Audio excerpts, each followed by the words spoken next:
Hello, everybody.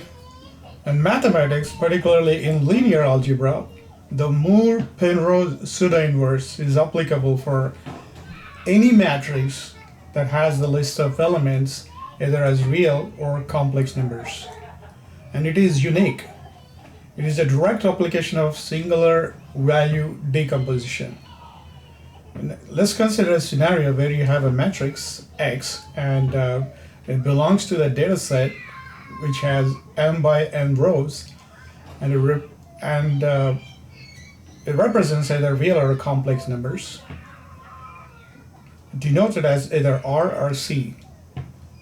So for every X, which is part of the data set G, it will have a pseudo-inverse, and the pseudo-inverse is represented as X plus.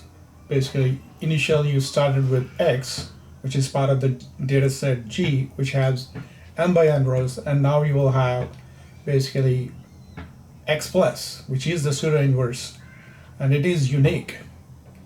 In applied mathematics, particularly the algebraic characterization of X plus is provided by the Penrose, who has invented this Moore-Penrose pseudo-inverse in 1955. And by Moore in 1920. So if you're dealing with TensorFlow, you must already be familiar with the different types of tensors in TensorFlow. So you have a rank 0 tensor, which represents a scalar, which is a single number, and the rank 1 tensor represents basically a vector, which could be either a row vector or it could be a columnar vector. And again, when you're talking about rank 2 tensor, it is primarily a tensor which has a matrix and it has a list of elements more than 2.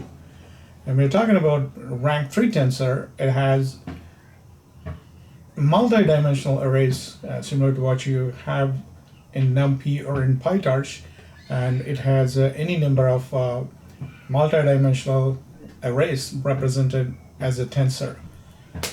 The Los Alamos laboratory has invented the Raspberry Pi supercomputing cluster that can perform many number of mathematical operations, and this was primarily invented to cluster a number of Raspberry Pis. For example, like it has clustered around 750 Raspberry clusters on the machine and woven into a single fabric, a supercomputing machine that can perform mathematical operations at scale.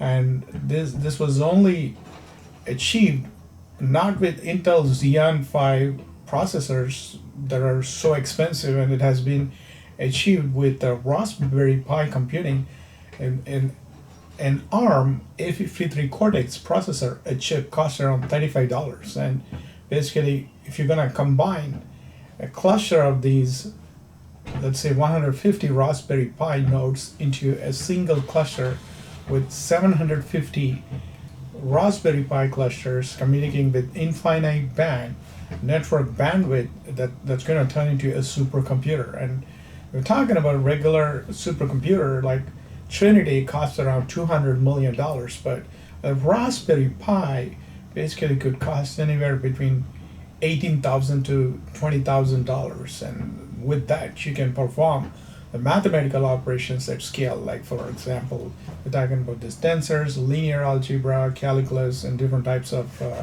calculus. So it's pretty easy to build out a Raspberry Pi cluster by, I mean, when you're in university, you might have built a lot of IoT boards, and you might have implemented several programs on the Raspberry Pi cluster. But again, if you take it to the next level and combine a cluster of multiple clusters together, then it's going to give you a Raspberry Pi supercomputing machine.